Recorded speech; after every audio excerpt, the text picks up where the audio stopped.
The At the Buzzer crew is back again with the Raptor Rundown. It's opening night. More money with his co-host G. You know Gee, I what wonder it who won is. You tonight. know what it is. Gee, I What's wonder who that? won tonight. Well, I'll give you a hint. uh, we got our He had Downey a much. Fresh player of the game here, Scotty Barnes. Scotty had a great game. Man, he's back. Just seeing some of that energy, some of that swagger, some of that care, the urgency a little bit back. Man, yeah, feeling good. I feel like it was a fun game to watch. Nice to see the home crowd just packed. And Dennis Schroeder, man, he's the guy we needed last year, and I think he's a huge X factor. What a pickup! Oh, For at I've least had Dennis Schroeder. I've had Dennis Schroeder, and here's a word from the wise to the Raptor fans here. Dennis Schroeder will give you nights like tonight, but he'll also have nights where he drives you crazy. So be prepared for that. see, yeah. We'll wait till we'll cross that bridge when we get there. But I think for now, I, it's nice I to see don't want to him. rain on the I don't want to rain on the parade too much, but I had to put the disclaimer out there because I've seen Dennis Schroeder And that's the night thing, in and you have night a out. firsthand being a Huh? Lakers fan. Like, What's that? oh, I was saying you have a firsthand experience with Schroeder being a Lakers fan, being like, he was there for the post championship 2 years. I think so. Yeah. And yeah, so you've got, So yeah, you've seen the good and the bad. he can have.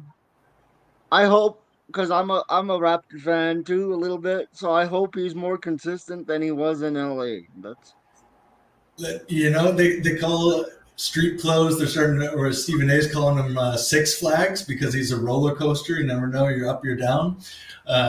With Schroeder, I think he's been guilty of that a lot too, but it seems like there's some hope that the $100 million Schroeder is showing up this year because he had that contract extension, right? That he's sort of infamous for that he turned down. It was like 99 or no, $100 million or something like that. no, And no. See, I have no problem with that, and no, I'll it was tell you betting on why. yourself, right? And he just didn't end up having a great season after that. But the betting on yourself thing, I have no problem with you betting on yourself ever.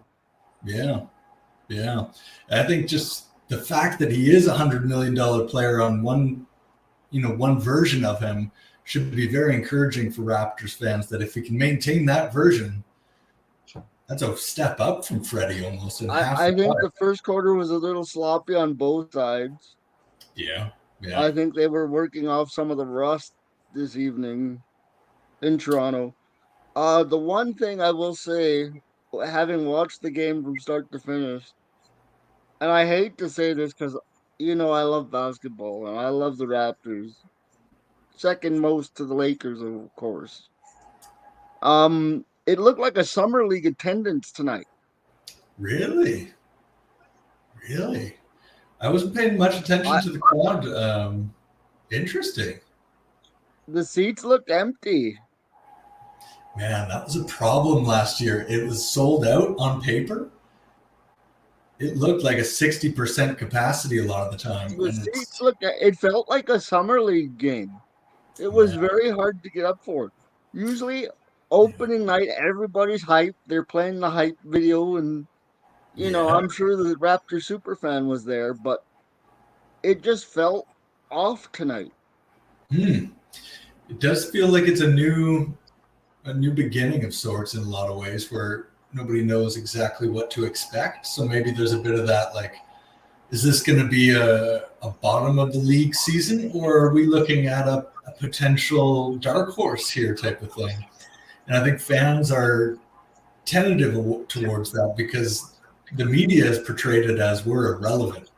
Forget about Toronto. So I think Yeah, fans but come I up. don't. You know, But if I spent time paying attention to the media, then all my takes would be wrong too. I just mean that the general fan that's showing up to the Toronto game might have a lower expectation right now, which Oh, Could I gotta tell you, I gotta tell you, even after watching this first game, I my opinion of the Raptors has not changed. I'm I'm cautiously optimistic.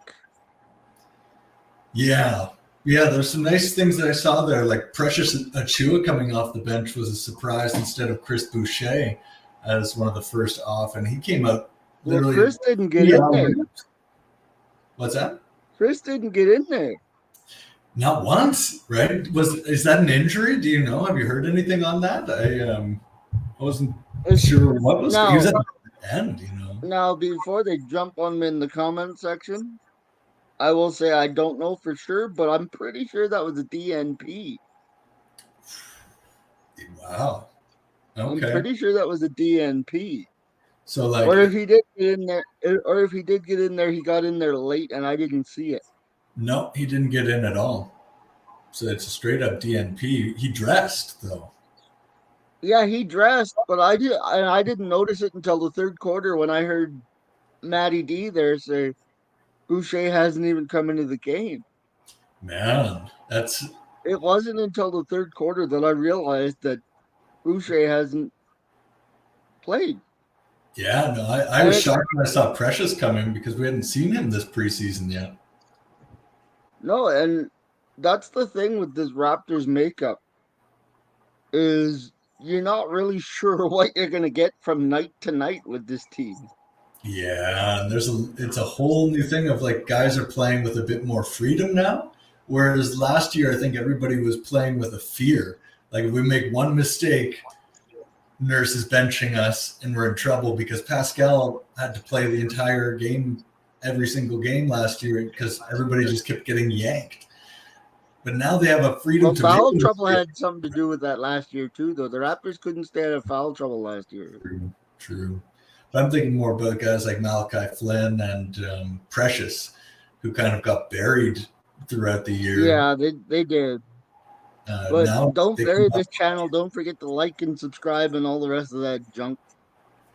click that button. But first and foremost, I was very proud of this Raptor team because Mhm. even though they didn't play their best, they found a way to win. And these are games in the past that the Raptors would have found a way to lose.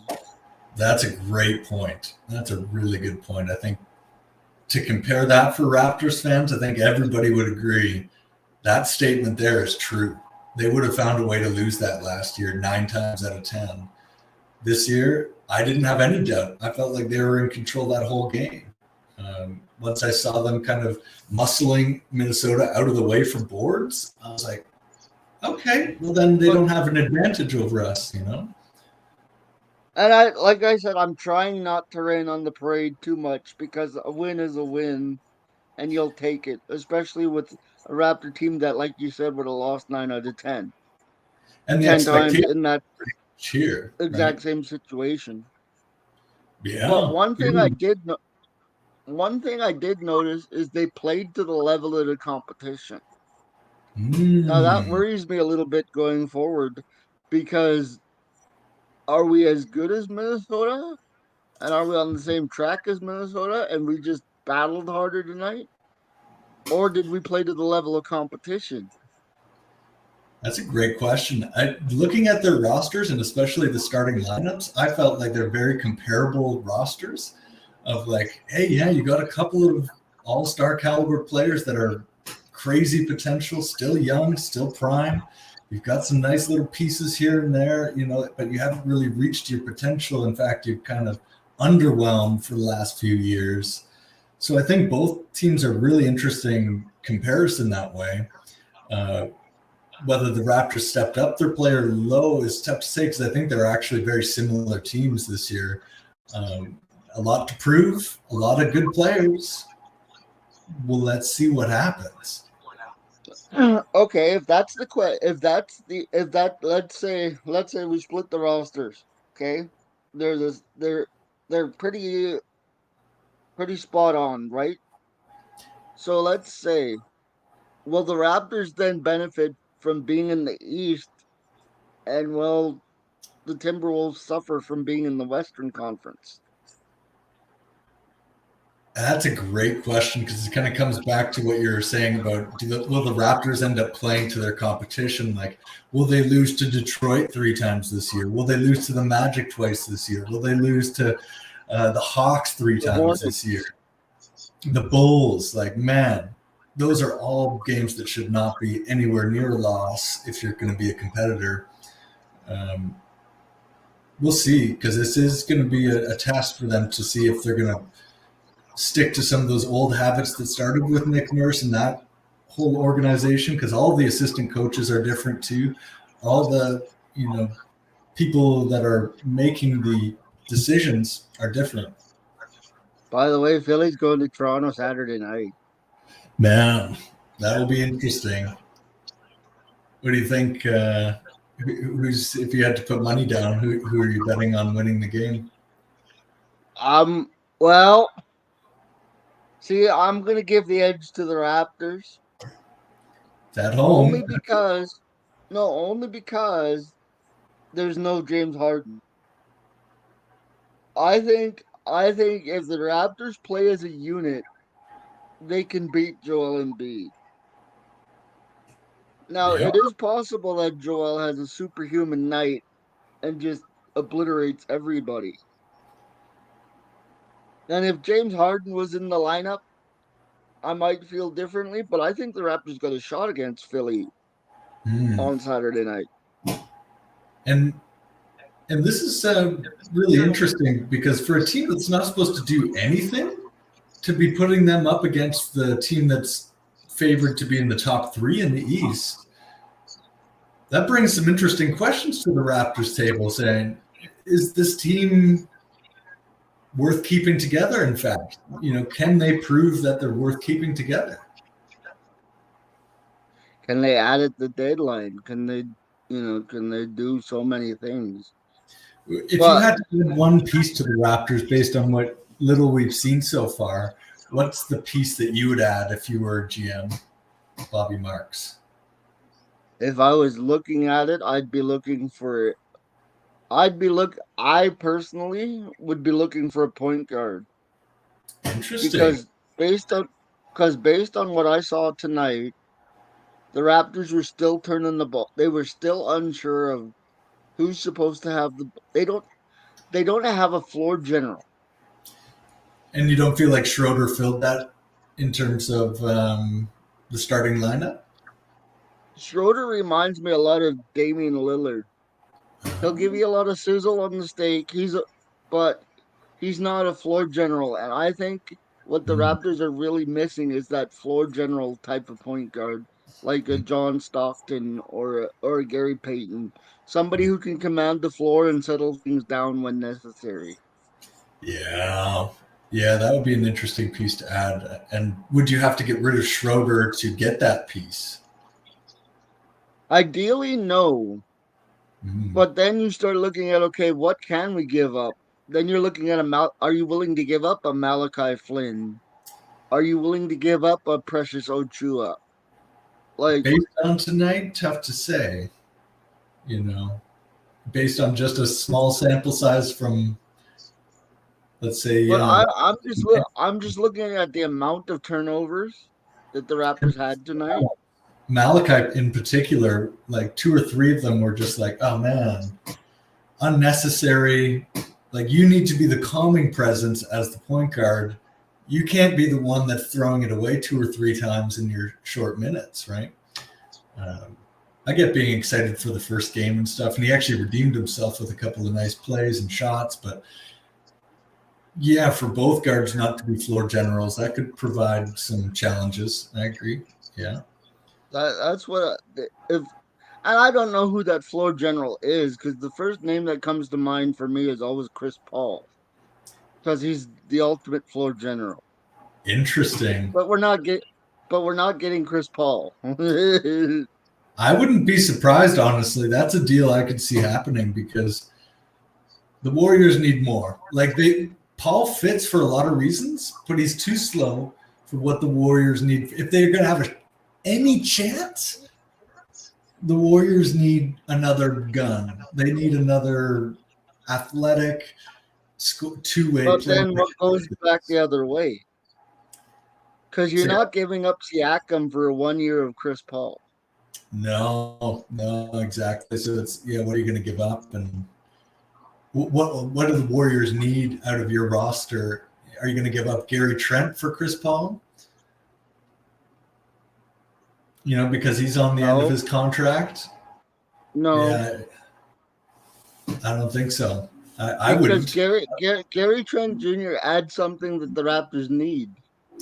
They need Exactly. that three ball presence. Yeah. You know, and here's a message to Raptor fans. Please appreciate Gary Trent Jr. while he's here. Don't be one of those fans that is like riding this guy out of town, and then when he's gone, be like, "Oh, we need a guy like Gary Trent Jr." And then I have to look at you, be like, "He was here last year. You ran him out of town." Don't do Exactly, like that. Watanabe. He looks great in the Phoenix Suns. Kevin Durant took him under the wing, and now we're, looking down the way at Watanabe would be a nice piece coming off the bench right now, and could have had him. But the Raptors are definitely a little bit shaky at that point guard position, man. Yeah, I gotta say, I like this house background better than the thumbnail background. I think that works better for yeah, just it's a chilling nice out talking natural. basketball. Yeah, Hmm? yeah, it's a nice natural look. What? It blends nice. Again, I'm not rich enough to own a piano, Yet, but yeah. yet. These. But I just on Gary Trent, what man. are I your think he should be starting. I think you could put Schroeder in the second squad and put Trent in your first because he deserves it. He's a human being that will thrive being respected in that way. here's my pushback to that. Here's my respectful pushback. Yeah. Maybe he's our Manu Ginobili. Maybe he's the sixth man. Maybe he needs to start on the bench because he gets a better view of the game. I don't know. I'm just throwing out an alternative there. And I think it does look like natural and it feels natural to have him come off the bench from a lot of perspectives. But I think if Schroeder's not your guy of being the floor general, I would prefer to have Scotty as your point forward sort of situation where he's the primary playmaker running through him and have Gary Trent as that secondary scorer to Pascal. Because Schroeder isn't a better shooter than Trent. He's not a better defender than Trent. And he's not a better decision maker. Like they're on par. But I think Trent has put in the time. Like he's got seniority. He's been balling out for Toronto as hard as he can and playing third fiddle. And And it's early enough where if it doesn't work, you can go back to the way things were. yeah, and think how great it would be to have Schroeder leading that second squad, providing a bit of the maturity and balance um, to the second lineup out there when you have a Grady Dick, when you have a Precious Achua. And then maybe you send Malachi Flynn away with a draft pick to add in another something. I don't know, because the way he played tonight was kind of like, yeah, you're getting your shot now, man. You're getting your shot, a fair shot. I would like to see a little bit more strength from that secondary ball handler if he's going to be either playing off the ball or on. Those turnovers killer. Maybe Well, I'm being too harsh. Gotta go easy on that. well, we got Chicago Friday night Man, in Chicago. I'm still thinking about your DeRozan to Lakers proposal. That if only they could do that, it would be the dream. And he was supposed to be there instead of Westbrook way back. That was the whole thing. Might have changed everything for LeBron, but he went with Westbrook over DeRozan, and that's a weird choice. And it came Well, get him in. see, Westbrook wasn't his first choice either. Oh, okay. Do, do you remember this?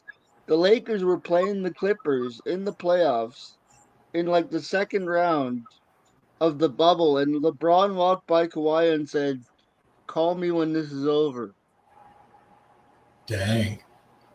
I don't know how many people remember that, but Kawhi was LeBron's first choice Wow. Wow. because it was he he played the Lakers. He basically said, "Yeah, I'm coming. Yeah, I'm coming. Yeah, I'm coming," and then at the last minute went, "I'm a Clipper." Man. Not too many people remember that. Yeah, I only remember the DeRozan bit that it was like, all right, DeRozan's going to be Hmm. heading No, to the and Lakers to at the the moment. untrained eye, it would be an unnoticeable thing. But he just walked by him on an inbound. It was on an inbound pass. He was just walking by him, going, "When this is over, call me because you're going to be a free agent." Man, could you imagine if a healthy Kawhi and LeBron played? Like, come on, that would have been filthy, filthy. But it worked out for LeBron, I guess, in some ways that he didn't get that version. Although Westbrook or an injured Kawhi, kind of a dealer's choice there. That's dealer's choice.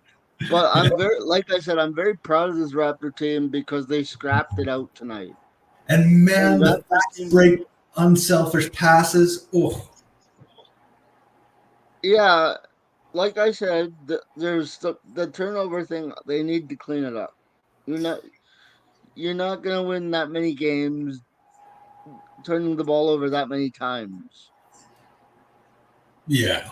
And the only thing you can say that's good about having turnovers early in the year is that you're pushing the ball. You're really trying to make some things happen at a higher pace. Um, if it doesn't get cleaned up, then yeah, serious issue.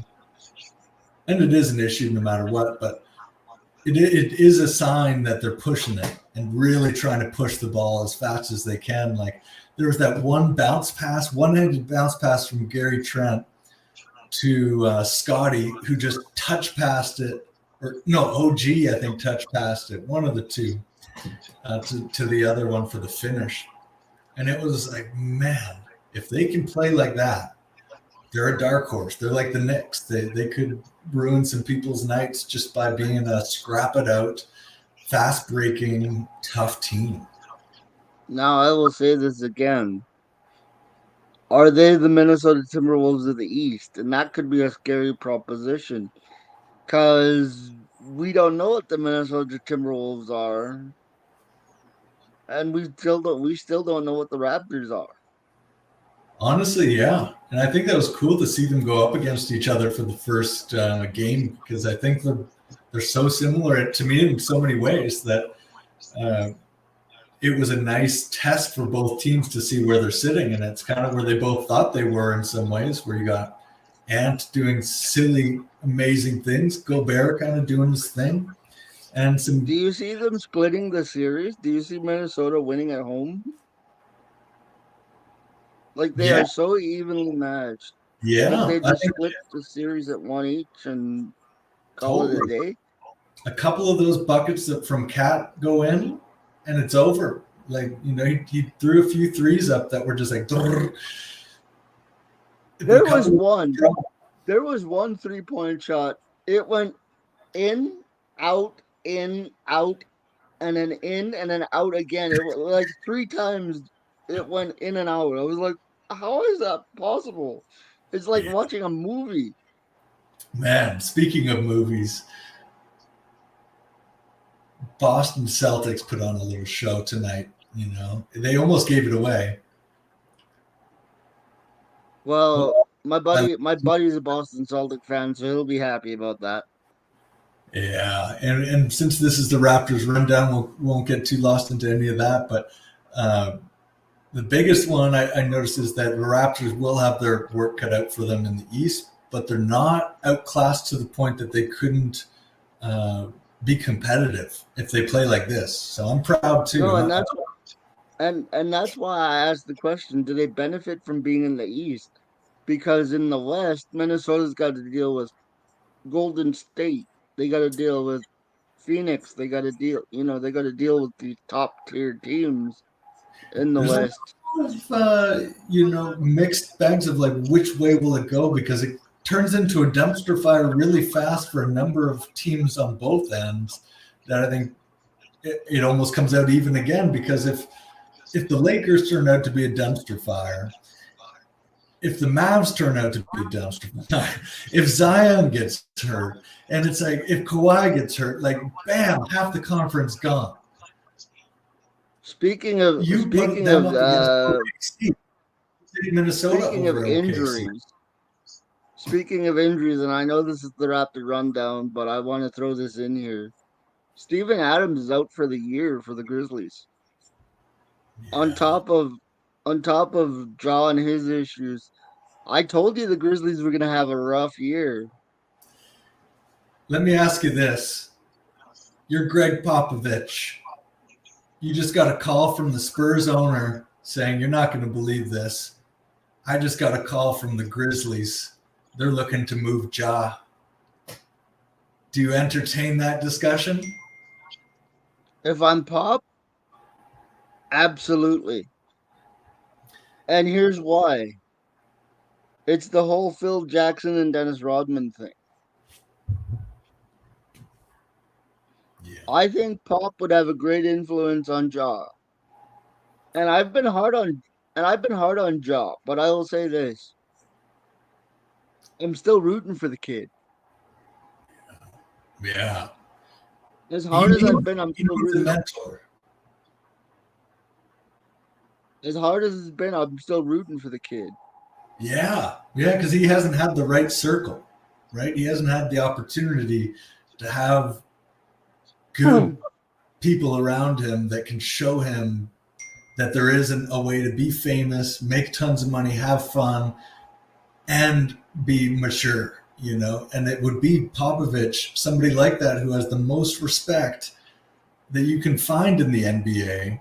It would take somebody like that to get to Ja because, man, these guys are millionaires. They don't need to listen to anybody ever again, ever.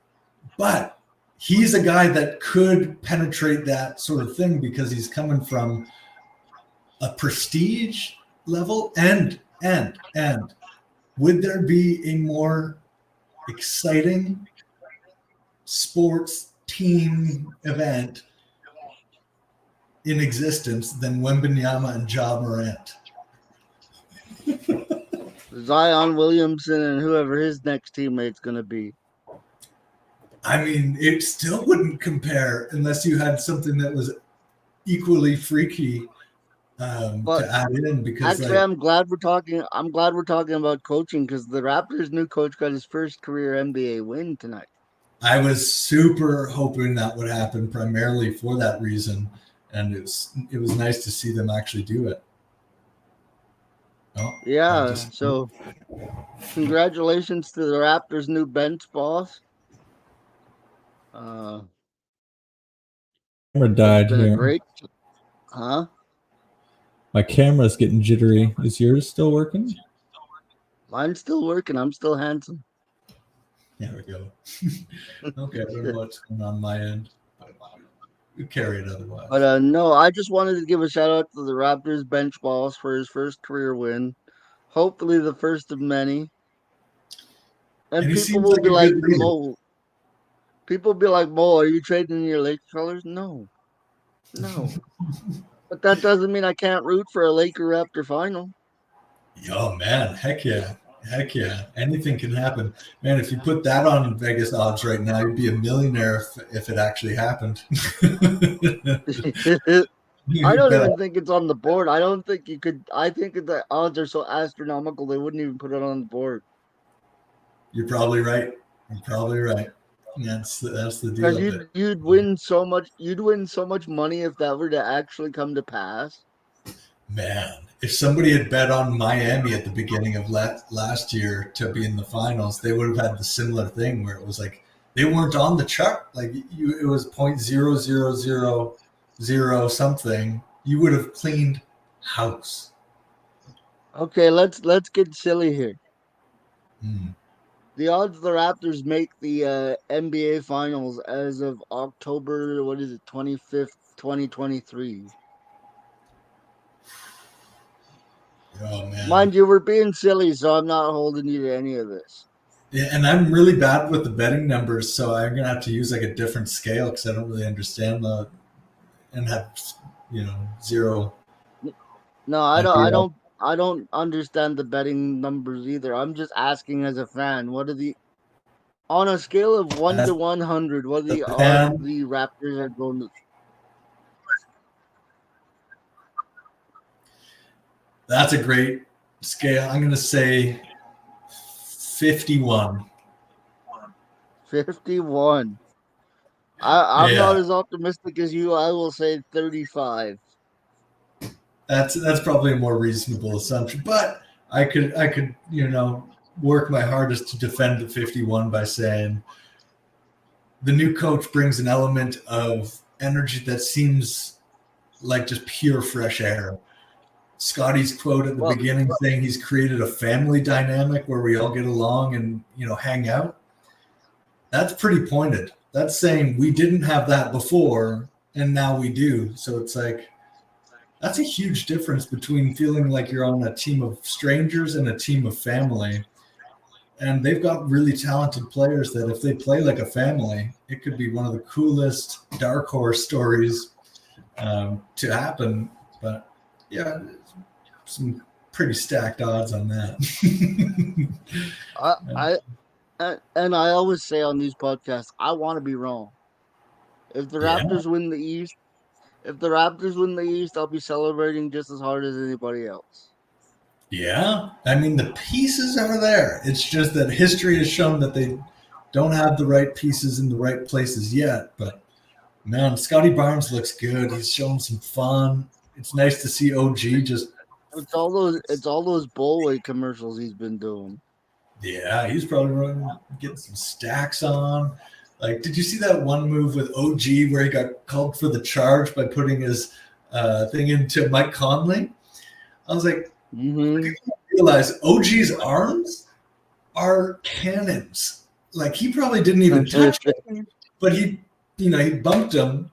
But it's Mike Conley, and people don't know OG is like a tank. That dude, I think if he were to play angry, it would be like that all game. People would just be on the floor because he's so strong and doesn't really use it as like aggressively as some other players that size. But he's like sneaky massive. Yeah. Speaking of family, if you want to join the family, like and subscribe. And if you're wondering why this is a bit longer, it's because this is the quick hit. This is the Raptor Rundown. We're going to go as long as we want to here. It's the first game of the season. Got to give that leash, got to give that a little bit of go. I'm gonna put you on the spot because I'm guessing you didn't know Chicago was on the docket on Friday. No, I remember that in the back of the mind somewhere, but I hadn't thought about it. No. And now I'm gonna put you on the spot because that's what I do. You said the Bulls should be a must-win game for the Raptors. Yes. So if they fall to 500, is it panic mode time for Raptor Nation? No, but it would be a kick in the shins where it's like you haven't even got up to really flex yet. You want to be able to stand up out of the mud and just If they lose a second game against that Chicago monstrosity, it's like, oh, maybe we're not supposed to come out of the mud yet. Maybe. It would feel pretty deflating as a Raptors fan, and as a, you don't want to put too much in one game, but it's a symbolic one because of DeRozan, because we've lost to them probably 9 times in the last 3 years. You can't lose this game. You got to show. If he brings his daughter to the game, we're going to shoot 50% from the free throw line. I forgot about that. I totally forgot about that. How is that legal? Well, man, almost like the first question is, how do you let it get to you in the first place? Because, okay, then it gets excessive where you go, oh, yeah, that's pretty, excessive. That's working. Let's keep doing that. And it's next level. But the fact that you get paid millions of dollars to put the ball in the net. No, because in other sports they take away the cowbells and the things like that. So how is that shrieking? Is it just because it's a human thing? Yeah, because it's like you could do it on the other end, and most guys aren't affected. They're like, remember the only other person I've seen get mad at a free throw thing was Devin Booker. Get mad at the mascot, the Raptors the mascot. Spurs are up 4.5. Do you remember that? I think it was during the bubble where Devin Booker started getting super upset at the Raptors mascot for like dancing and like messing up his free throw. I mean, it's similar to that where it's like, you're the player, you got to focus, put the ball in the net. She's 9. So how important is this game against Philly coming up Saturday night? The NBA knows how to set the table, with Nick Nurse coming up. Equally as significant as Chicago in my books. Equally. It's another statement game. They've got the MVP. They've got your coach who screwed up your seasons in my, whatever. We'll just say that for the sake of it. There's a little animosity towards this guy that's probably just fine, but she's taking this one personally. There was a certain element of Nick Nurse that I was like, is this guy a joke in some ways where he's so egotistical that he or is he a bit of a genius too? And maybe it's a bit of both, but a guy. We already have a logo, Nick. We already had a logo. We didn't need you to wear a guy once told me he's wearing a ring, so that's got to count for something. Somebody told me that once. And honestly, that's the part where it's like, yeah, I guess. And that's how he got his job in Philly. Otherwise, he wouldn't have. That's how I feel about Kawhi. Yeah, I guess. But the statement thing for the Raptors to win against Philly, that's less maybe pressure to win, but they got to make a good show. Like, they got to show that they're competitive. Here's the next question I have, because this just occurred to me. It's a back-to-back.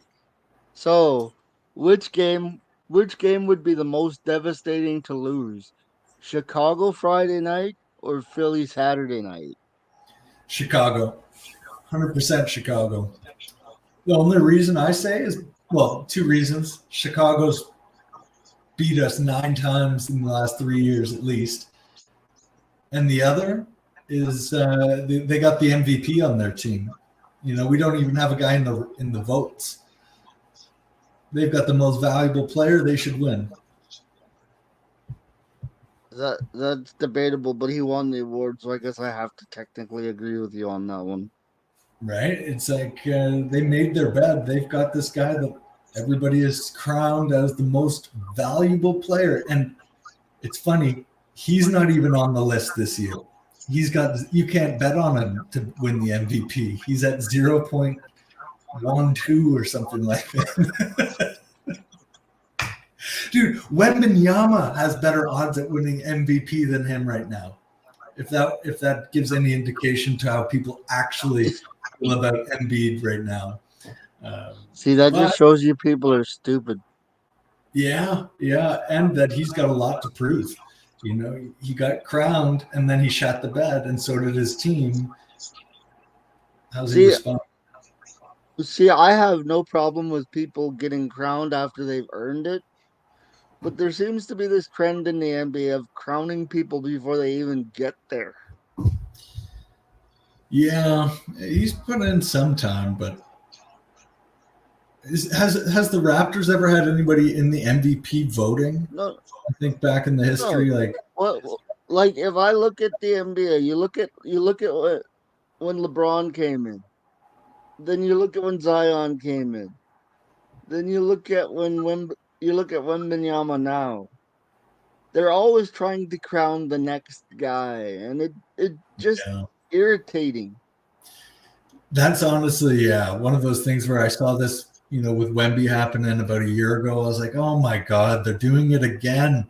Like this whole hero thing. And then if he makes one mistake, they'll tear him down, because as much as they love to build that up, they'll tear you down as soon as you make your first mistake. I'm glad you went this way, because I'm gonna tell the Raptors fans something. Ooh, I just saw something. I wish I could make. I wish I could make that face the thumbnail, to be honest with you. Zion is a bad man, folks. This is just a quick side note. Oh my God, he's back and he's bad man. Okay, sorry, go. You throw that around like it's candy. Dude, you'll see those replays. That's not candy. That's a bad man. You'll watch the Zion replays and you'll agree. I almost guarantee you. He's up. No. Like, he's up. He's got to play more than 50 games, first and foremost. Granted. But just for the sake of loving basketball. I'm not going to crown him on opening night. No, nobody's crowning him. Just that dude, when he's healthy and flying across the state, the floor, that's fun. That's just fun, man. Like, that's just really good. All right, so getting back to the Raptors, because this has been, I've always wanted your opinion on this since we started the at the buzzer thing. Okay. The Raptors always seem to be in on the rumors for some big superstar that never comes to fruition. What does that do to the emotions of a Raptor fan at the trade deadline? Because last year the rumor was Kevin Durant. And I knew wholeheartedly you were not getting Kevin Durant. Yeah, I knew that too in my heart. It was just not going to happen. Like, it didn't have any actual teeth to it. I think that one was oversold because where and how were they going to pay this guy that didn't want to be there enough money to keep him happy? You don't have enough, and not enough to. There isn't enough.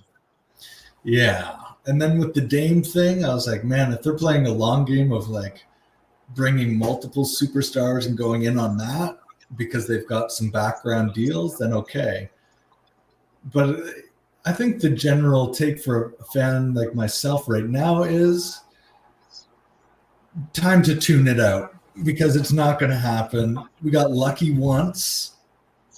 It's going to be, if it happens again, it will be an extraordinary circumstance and it will surprise the heck out of everybody. It'll come out of nowhere because you can't assume that Toronto's a destination right now for people. They're not. I'm just trying to pour hot water on this because I don't want Raptor fans thinking anything astronomical coming.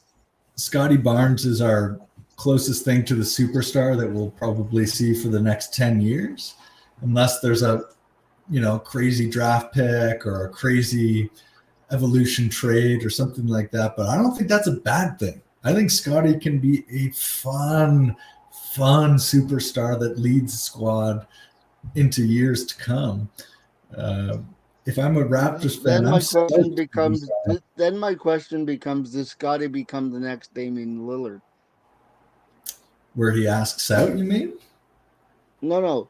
Does he become the guy that's just like, I'm going to stay here and the city's going to love me and I don't care how we're doing? Is he going to be that next guy that doesn't really care about legacy? I don't think so. Well, actually, I have no idea. I don't know too much about that dude's overall take on things, but he seems like a pretty team-based guy to the extent that if you're winning and competitive, he's down, but I don't think he's as complacent, if I could use that word, to say for Damian Lillard. I think he was happy to coast for a couple of years and make some money and just chill because Portland's cool and that's where family and friends were. But he wasn't interested in being the most competitive. And I think Scotty's got a bit more fire, especially right now, that he wouldn't sit around just to be chill, Like Dame did chill for a couple of years. When was the last time he was in a competitive game that mattered? Western Conference Finals. 2018, 17? If you had to press me on it, I'd say Western Conference Finals.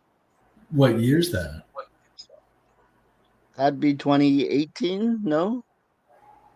Yeah, so we're talking 5 years ago. Time flies, man. He's been chilling, right? Okay. And not to take anything away from him, But Scotty Barnes, I don't, for the question and what you're asking, good question. I just don't see that same personality in Scotty. I see him as a competitor that's going to be a bit more Giannis-like. Like if you're not making him happy, he's got something. And now here's the As he question that should. all the Raptor fans are.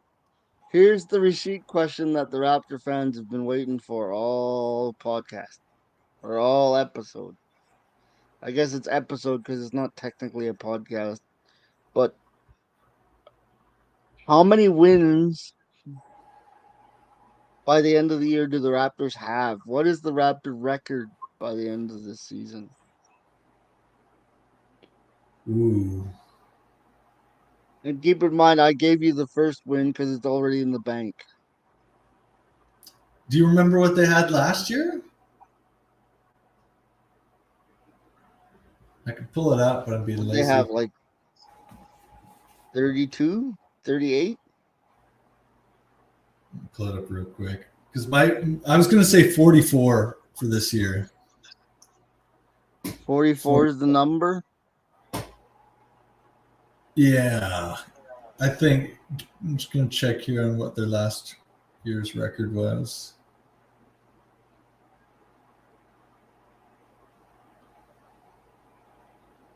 They're not going to tell me. 2022, 23.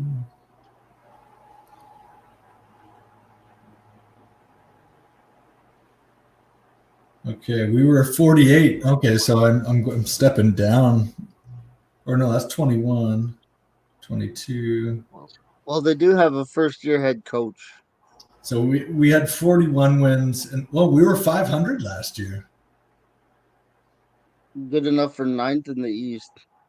So I think we're above 500 this year with the new coach. So you're ballparking it at 44? Yeah, plus minus 4 on the 44. Plus minus 4.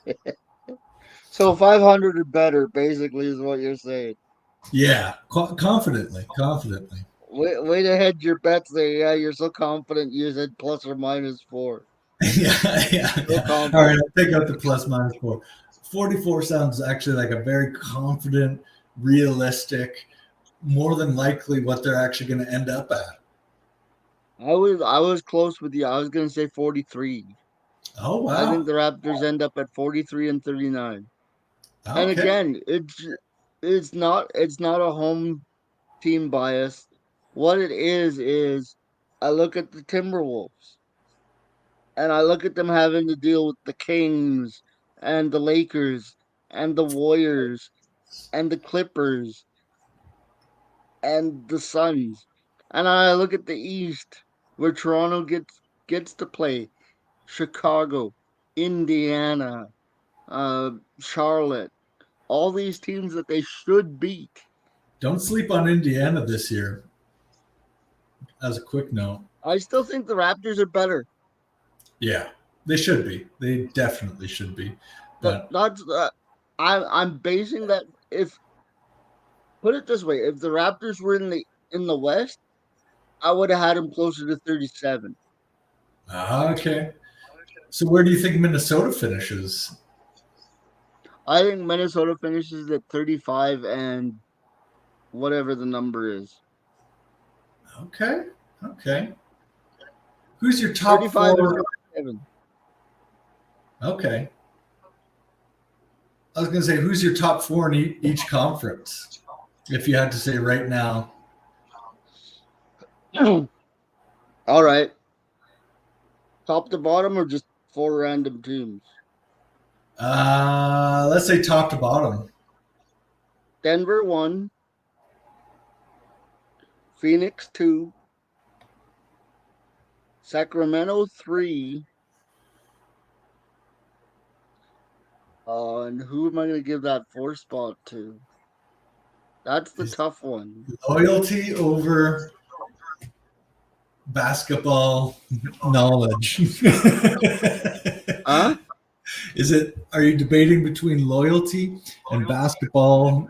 No, IQ? there's a cluster of teams that I think can be in that 4 spot. And you know what? I'm gonna throw one that surprises you here. Denver 1, Phoenix 2, Yeah. Kings 3, and I'm gonna do it. Clippers 4. Clippers 4. We got him, folks. We got him off with. No, but He's converted. I'll tell you why. Because I think the Clippers, because even with my disagreements with Kawhi and PG-13, I think that they're good enough when one of them sits. If the other one's playing, they're deep enough to get something done. Yeah. My opinion on Kawhi and PG has not changed. I That's wish fair. they'd play more, because their fans deserve better. Yes. Yeah. And I would like there to be actual clarity and transparency, because that's the biggest thing that we'll never get, because it's just people behind closed doors doing all sorts of things. But just from a roster standpoint, they've got a strong roster, like deep wise. And if Kawhi and PG are relatively healthy and play more games than they did in any other season last 3, they're in that four spot. That's asking a tall tale. But anyways. Yeah. And I feel like they've been messing around for so long that this is the put up or shut up, like the end of the line. The East goes like this. Yeah. The East goes like this. Number 1, I've got Boston. As a Laker fan, that shatters me to say. Number 2, I got Milwaukee, because I think Dame is going to be a workhorse down there in Milwaukee. Yeah. Yeah. Number 3, now this is where my Eastern Conference picks get a little murky, because after the top 2, that it becomes a cluster a lot quicker in the East than it does in the West. Yeah. I mean, both are comparable when you really break it down. But yeah, I think you're right. I think you're generally right on that. I'm curious who you have. I would have to give the number 3 spot to Philly, probably, because James Harden's going to go somewhere. Something's got to come back to Philly. Daryl Morey's not dumb. Oh yeah, he is. He's been catering to James Harden for 10 years. He's got to be dumb. And that number 4 spot is another toss up for me. Yeah. There are so many teams that finish 4th. Cleveland, New York, Raptors. I think Cleveland will take that 4 spot. I think a lot of people are picking Cleveland to be a dark horse, and I'm going to push back on it. But so you're going with Cleveland as your number 4? Yes. Okay. Is there anything that you saw last year that makes you say that they could do enough regular season damage? I like Colin Sexton. I think Colin Sexton takes command of that clip. I think Colin Sexton takes command of that offense. And I think he gives them an element that they desperately need. Or is he even in Cleveland anymore? I was going to say Garland, I think, is at the point. Darius Garland and then Mitchell at the 2. I don't know where Sexton fits. Sexton might have went to Utah. I think he did. Did he go to Utah? Because they got Josh Allen and Mobley as trees. And they picked up Struce. I'm not sure, but I got Cleveland 4. I got them being in the same spot they were in last year. But anyway, this is the Raptor Rundown, despite every other conversation we had today. Raptors. Huh? We won't be talking about Raptors kicks this month, I think. The Raptors are 1-0. What are your final thoughts as we wrap up opening night here? I'm just going to comment on your top words there real quick with the night sound. Okay, you turned into a robot there. You might want to get closer to the mic if you can.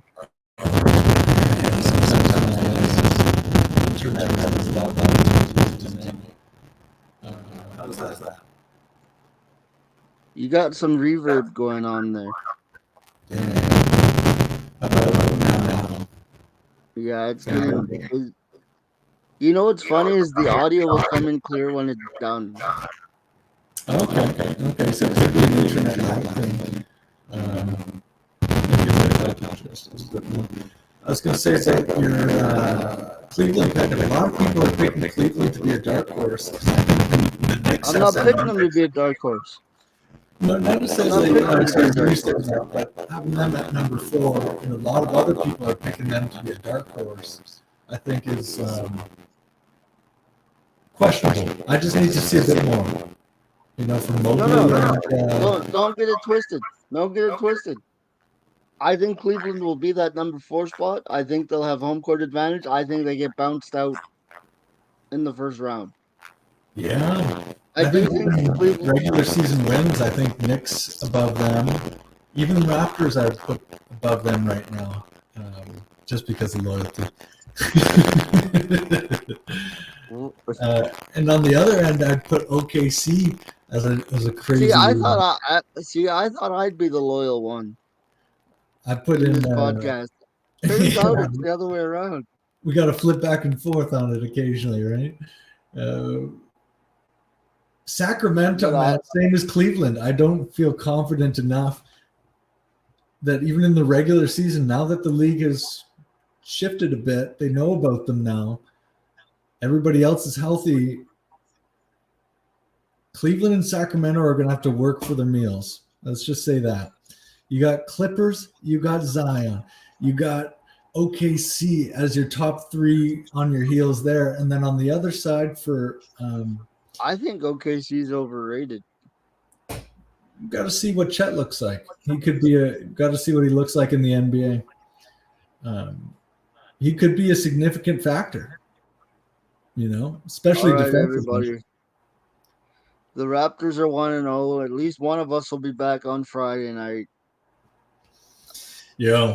Chicago's going down. Let's put all that energy out there.